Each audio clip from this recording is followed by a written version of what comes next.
Very few liberal pundits or Democratic polls have been pushing for the resignation of John Conyers, the 88-year-old Dean of the House, despite multiple accusations of sexual harassment. But then his former Deputy Chief of Staff, Marion Brown, went on the Today Show. It was sexual harassment, violating my body, propositioning me, inviting me to hotels with the guise of discussing business, and then propositioned me to, for sex. He has touched me in different ways, and it was very uncomfortable and very unprofessional. Within hours, the House Democratic leader dropped her support for her embattled colleague. I pray for Congressman Conyers and his family and wish them well. However, Congressman Conyers should resign. Joining us now, Susan Frischio, Chief Congressional Correspondent for the Washington Examiner. So how important was Marion Brown? She's the one who got this previously secret $27,000 settlement of a suit with taxpayer money. How important was it for her to go on the Today Show and then suddenly we see Nancy Pelosi change her position? I think that's part of the reason that Pelosi changed her story.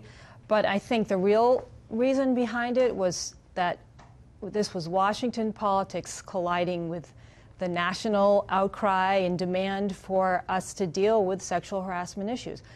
What Pelosi called for initially, which was let's wait it out and see what the Ethics Committee does, that probably would have worked a couple years ago. Right. But things are different now. So it was pushed forward, of course, by Marion Brown in her very compelling story that she told to a few media outlets. And you can see her on television as opposed to print interview. I always think that can be a game changer. She sounded credible. Yeah. She did. Do you think the media have been as aggressive with John Conyers as they have been, let's say, with the allegations against Roy Moore, especially given the fact that he's been around forever, he's a co-founder of the Black Caucus and so forth? Oh, yeah. On Capitol Hill, they were really chasing down Democrats to try to find out why there is this different standard between what goes on in the private sector, where people are getting fired immediately, or in the media, where we saw big media people go down fairly quickly. Yeah. But on Capitol Hill, they stick around, and it takes a while. It gets referred to the Ethics Committee. We've got several cases churning around right now. There's been no immediate exodus of those who are accused. And I think the press has done a really good job pointing out that there is a different standard.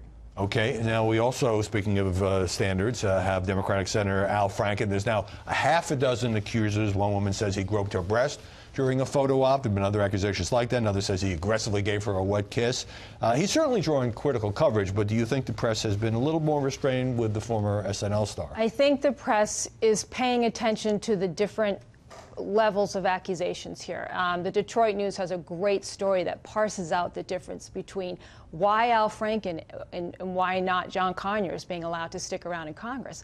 He's being accused of groping. Certainly, this is terrible. Right, not going to defend it for a second. Of course not. Now, Conyers is a different thing, though, because this is a pattern of harassment. Right. You had one thing that Marion Brown said that I thought was really compelling, is that she believes that he enjoyed creating a really negative atmosphere for women in his office, and that this was a long-term pattern. Just briefly, the media are making those distinctions, but people who support John Conyers may see a racial aspect here as compared to Franken? Yeah, they were talking about that last week, about, who was accusing Conyers, and also that he is being asked to leave and Franken is white and he's not being asked to leave. I don't think that argument works as well in this case, but there are other people being accused right now. Blake Farenthold of Texas. Right. Let's see how quickly he is forced out. I suspect it won't be long. All right, Susan Frischio, thanks very much for coming by this Sunday.